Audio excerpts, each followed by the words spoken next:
Hello everyone and welcome back. My name is Mr. Kovalt, and in this video I'm going to be going over some example problems dealing with energy.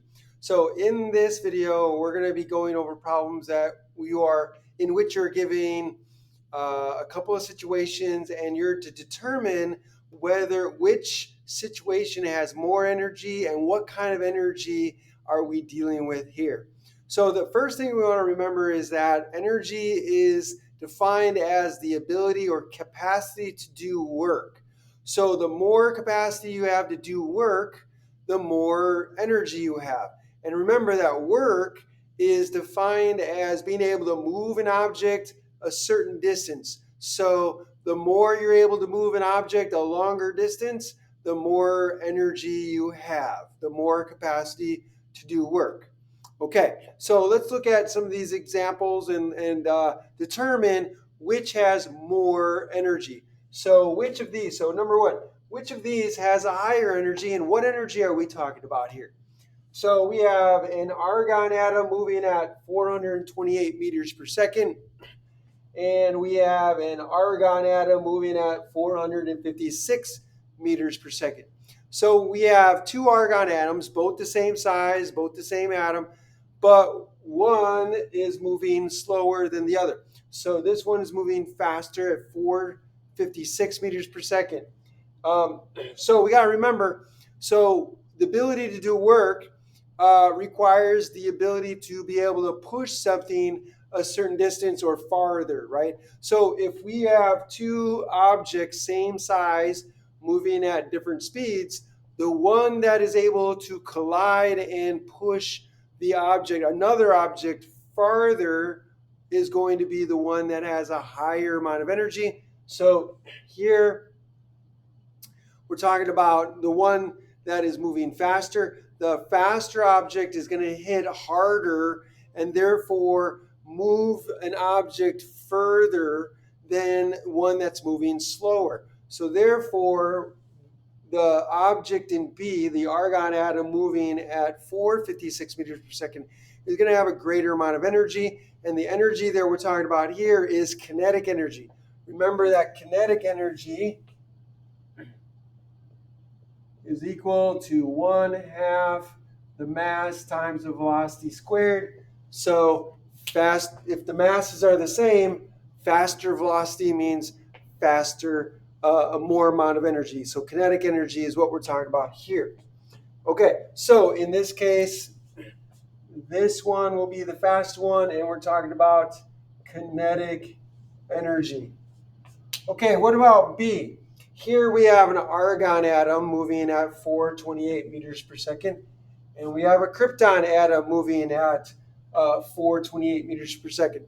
So in this case, we have both objects are different. They're both moving at the same speed, but argon is smaller than krypton. So this one is a larger atom than this one. So it's bigger, it has more mass.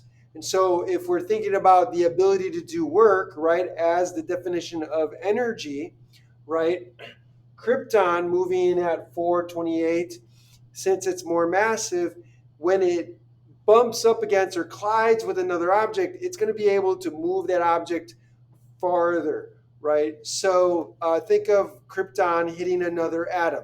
So krypton hitting another atom is going to be able to push that atom further, compared to argon, which is a smaller atom. It's not going to be able to push that other atom as far as the krypton atom, because argon has less mass. So think of a semi truck compared to a VW Beetle car, right? So a semi truck hitting another car on the freeway is going to push that car a lot farther than a VW Bug traveling at the same speed. So here, the krypton would have a higher amount of energy. And again, because we're talking about moving objects, right? Whenever you're talking about objects in motion, you're thinking of kinetic energy. And kinetic energy is the energy of moving objects. And so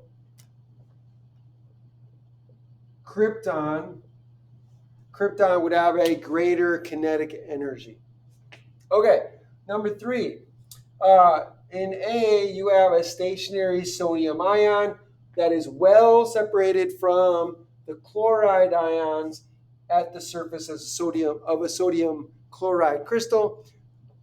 So in this case, here's the surface of my sodium chloride crystal, and I have a sodium ion. Let's say this is my sodium ion far away from the surface of the crystal. And so at the surface of the crystal, I have chloride ions here with negative charges, and I have a positively charged sodium ion well separated from the surface of the crystal, right? So that's situation A. And then situation B, I have a stationary sodium ion located quite close to the chloride ions on the surface of the crystal. So in that case, here's the surface of the crystal, and my sodium ion is quite close to the surface. So either it's far from the surface or it's close to the surface. So which one has more energy? So here, since we're not talking about a moving object, we're talking about stationary objects, right? So we can't be talking about kinetic energy. Here we're talking about the energy related to position, which is potential energy. So which is going to have a greater potential energy? It's going to be the one that's farthest away, right? The farther away that the ionic substances or the charges are separated from each other, the more potential energy you have, the greater potential energy. Well, why do you have greater potential energy? Well, those ions can move closer together, right? So if they're attracted to each other, they can move, they're going to have a farther distance to travel. And during that time, if we're thinking about the ability to do work, the more you travel, the more ability you have to do work, because as they are moving closer together, they can bump into other things, they can move things, right? So they can cause other things to happen, they can do work, right? So the farther apart they are together, the greater the energy, the greater the capacity to do work. And in this case, we're talking about potential energy. So in this case, it would be the sodium ion that is well separated from the crystal. That would be the more energy. And here we're talking about potential energy. So more ability to do work. The farther apart they are, the more ability to do work. Oops.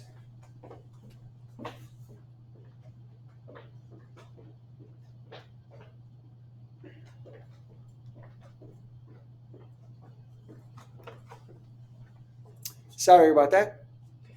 So next we have hydrogen peroxide molecule, HOOH, and here we have a single bond H2 and O, a single bond O to O bond, a single bond between the two O's, and a single bond between the oxygen and the H. So it looks like this.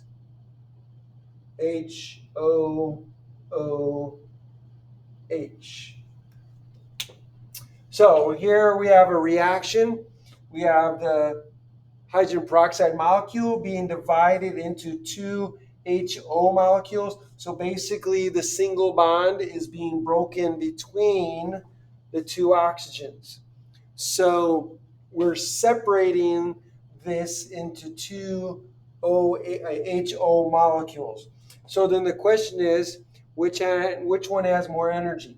The hydrogen peroxide molecule, where the two oxygens are bonded together, or the OHs are bonded together, or the separated HO molecules after the single bond between the oxygens has been broken. So again, there's no mention of speed or movement here. So this is more of a situation of proximity. And so if we're talking about the two HO molecules, we have the oxygens on those molecules bonded together. So in the hydrogen peroxide molecule, the oxygens are bonded together and they're close, right? In this case, we are separating them and moving them away. In order to do that, you have to break the bond between them, right? That takes energy. So you have to put energy in to break the bond. Well, where is that energy going? It's going into the potential energy. The potential energy is increasing between them because they are separating farther from each other. The farther they separate, the more potential energy they have. So you are increasing the potential energy of the system when you separate the two sides or the two OHs away, or HO molecules away from each other. So you have to put energy in to break the bond. By breaking the bond, you're increasing. You're increasing the potential energy. So this has a lower potential energy than this, right? So you can break apart those two sides. They can come back together again. As they come back together, they can reform the bond. They can bump into other things. They can bump into other molecules, atoms, whatever. They can do work. And so in this case, the higher amount of energy is going to be in the separated HO molecules after the bond is broken. So this is going to have the higher energy. And here we're talking about potential energy, more potential to do work. Okay, so that's it for that one, and we'll continue with a few more, so stay tuned. Okay, let's do some more problems. So number 5, we have H gas. This is not H2 gas, this is H gas reacting with O2 gas, oxygen gas. And then it's going to form HO2. This is not a typo. So HO2 is the molecule. It's not H2O, not water. It's something else. So when you're forming this, so according to this reaction, which situation would have a higher energy? A separate H atom and oxygen molecule, or with those combined into the HO2 molecule? So then again, this goes back to the idea of separation here. We're not told anything about speed or motion, so this is not kinetic energy. We're kind of forming a bond, right? So here we're forming a bond between hydrogen here and one of the oxygens. So a bond is being formed. So we're going from separated individual substances and then we're going to form a bond. Well, when you form a bond, energy is released, right? Why is energy released when you're forming a bond? Well, that's because you're going from far apart positions. This is high potential energy. And then as you get closer and closer, you're reducing the potential energy. Well, if you're decreasing potential energy, that energy has to go somewhere. And so therefore it's released. That energy that's released can be harnessed and then used to do work. So the closer you are, the less potential energy, the less energy that's released, and therefore less work is able to be done, right? So farther apart. So the molecules or the entities or the substances being far apart has a higher energy. This is potential energy because we're dealing with energy of position. And so forming that bond releases energy. That energy then can be used to do work. If they're already together, then there's no work to be done, right? So in this case, the separate hydrogen and oxygen molecule would have the higher energy, and here we're talking about potential energy. Okay, next we have a solid dry ice. If you don't know what dry ice is, basically dry ice is a solid form of carbon dioxide. Yes, the carbon dioxide that you're breathing out into the atmosphere from your lungs, it's the same carbon dioxide that is taken in by plants to form sugar, that carbon dioxide. So that carbon dioxide can actually form a solid that we call dry ice. And so this happens if you are able to cool down the carbon dioxide gas to low enough temperature so that they can come together and form a solid. So the question is, which of these is going to have a higher amount of energy? So is it going to be the solid dry ice, excuse me, or is it going to be the gaseous carbon dioxide?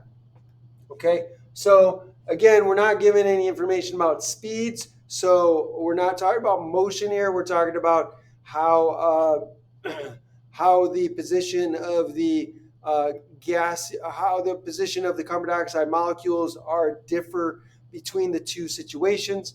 So this is not kinetic energy. We're talking about potential energy here. So in the solid dry ice, the molecules of carbon dioxide are stuck together. They're really close together. And so that's going to be a low potential energy. If you separate those molecules, in order to separate them, you need to break the attractive forces. There are weak or relatively weak attractive forces between the molecules of carbon dioxide and dry ice.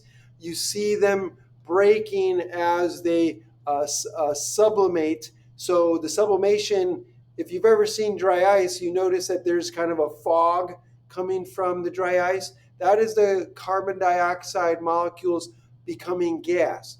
So they're breaking those attractive forces. That takes energy to do that. So you're putting energy in to break those attractive forces. And so therefore, the farther apart, you're causing the carbon dioxide molecules to get farther apart. That's increasing the potential energy. So you got to put energy in to increase potential energy of this system. So here, the solid dry ice is going to have less potential energy than the gaseous carbon dioxide. So this is going to have a higher potential energy to get this situation. When you bring those molecules together, you can release that energy, and then that energy can be used to do work. So there's a greater capacity to do work in this situation than in here. So this is going to have a higher potential energy than the other one. So this is potential energy we're dealing with. So that's number 6. Okay, so for number 7, here we have HNO3, and that's being broken into HO and NO2. So this is very similar to this problem here, except instead of forming a compound, you're breaking it up. But the idea here is you have a bond here that's being broken. So in order to break bonds, you got to put energy into the molecule to break that bond. And so when you separate those out, that is going into potential energy. So these two separated, in order to break the bond, you're adding energy, and so there's potential energy here. They can come back together and reform the bond. In that case, energy would be released, and then that energy could be harnessed to do something, to do work. So this has less capacity to do work because they're together. This separated, they now have the capacity to come together to form the bond, and then therefore release that energy, and then that can do work. And so in this case, we're talking about potential energy. And so the HO and the NO2 molecules separated would have a higher potential energy. So here it would be B. And then here 8, we're talking about here motion now. So here we're told that NO2 molecule is moving at 439 meters per second compared to an NO2 molecule moving at 399 meters per second. So here we're talking about speed, we're talking about motion. So here we're going to be talking about kinetic energy. There's nothing here about difference in position, no breaking bonds or anything like that, so it's not potential energy. We have the same molecule moving at 2 different speeds. So the one that's going to be moving faster is going to be doing, has more capability of doing work, because remember, the faster moving object, when it collides with another object, is able to move that object further, right? So here we have the same size object. One is moving faster than the other. The one that's moving faster is able to do more work on another object. So here, this one is the one that has more energy, more kinetic energy in this case. So therefore, therefore it has more capacity to do work when it collides with another object. So this one has larger kinetic energy. Okay, so let's do some more. Stay tuned. I've got some more to do. Okay, so let's do our last 4 problems. So number 9, we have an NO molecule traveling at 450 meters per second, and we have an NO2 molecule traveling at 450 meters per second. So they're traveling at the same speed now, but you can see that we have 2 different molecules. This one, NO2, has 1 extra oxygen, so therefore it's a bigger, heavier, more massive molecule. So again, given the analogy with the semi-truck versus the small car, the small car, even though it's traveling at the same speed, will not move another object, say another car, as far when it collides with it as a semi-truck, which is more massive. So the more massive object can do more work on an object because it's more massive, even though the both objects may be traveling at the same speed. So here, the molecule, the nitrogen dioxide molecule, is going to have more potential, more capacity to do work when it collides with another object. So therefore, the NO2 molecule is going to have a higher amount of energy. And here we're talking about kinetic energy. There's nothing about position being talked about, no bond forming or breaking or anything like that. Okay, so number 10, liquid nitrogen versus gaseous nitrogen. So again, just like with the dry ice and gaseous carbon dioxide, it's the same idea. So when you have nitrogen molecules together in a liquid, they have attractive forces there that must be overcome to make it into a gas. So in order to overcome those attractive forces, you have to put energy in to break those attractions. So that energy that's going in is going to cause the energy between the gaseous nitrogen molecules to increase. You're increasing the distance between them, therefore you're increasing the potential energy. You can bring those molecules back together, decrease potential energy, reform those attractive forces, but in doing so, energy is released, and that energy can be harnessed to do something, to do work. So gaseous nitrogen is going to have a higher amount of energy than the liquid nitrogen. And here we're talking about potential energy. So there's more of a potential to do work here than here. So again, bringing the gaseous molecules together to form liquid nitrogen releases energy. That energy could be used to do something. Okay. 11, we have BRO reacting with NO2 to form this larger molecule. And so you're forming a bond between the oxygen and the nitrogen here. Bond formation releases energy because here you have 2 objects that are far apart, 2 molecules. To form the bond, you got this attraction being formed. That's going to release energy. That energy can be released, can be harnessed to do something, to do work. So here, once the bond is formed and energy is released, there's less energy in this situation than here. So here we're talking about potential energy. And so the bond formation can release that energy that can be do work. If you want to break the bond, you have to put energy in. When you put energy in, that's going to separate them, causing the potential energy to increase. And so you're back to this situation. So the separate BRO and N2O molecules are going to have a higher amount of energy. So that would be a higher amount of potential energy. Again, when you bring them together to form that bond, energy is released. That energy can be harnessed to do work, to do something. Okay, that is number 11. So now for the last one, number 12, here we've got helium. Helium is losing two electrons to form a positive ion of helium with a 2 plus charge. This is what we call the alpha particle. Alpha particles are basically helium atoms with the electrons removed.